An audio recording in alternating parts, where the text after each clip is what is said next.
என்கிட்ட இந்த அளவுக்கு ப்ரௌனி ஆர்டர் வருதோ அதுக்கு ஈக்குவலாக என்கிட்ட 2 கேள்விகள் வரும். ஒன்று ப்ரௌனி கிளாஸஸ் எடுக்கிறீங்களா, இன்னொன்று இந்த ப்ரௌனி பிஸ்னஸ் பண்ணலாமாக்கா, இதில் இன்கம் நல்லா வருமா அப்படின்னு கேட்குறீங்க. என்னோட ஒரு சின்ன எக்ஸ்பீரியன்ஸ் பேஸ் பண்ணி நான் ஷேர் பண்ணுறேன்.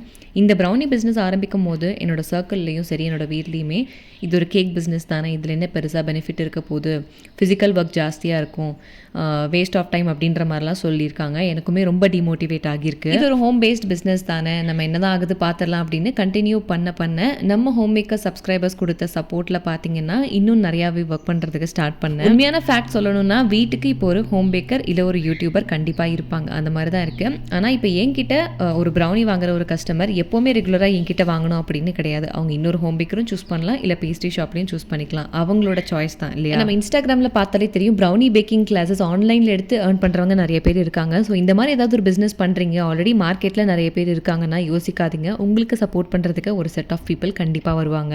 அண்ட் நம்ம ஓணம்க்கு ஒரு ஸ்பெஷல் ஆஃபர் லான்ச் பண்ண போகிறோம். அதை பற்றின டீட்டெயில்ஸ் தெரிஞ்சுக்கணுன்னா வாட்ஸ்அப்பில் ஓணம்னு டைப் பண்ணி அனுப்புங்க, டீட்டெயில் ஷேர் பண்ணுறேன்.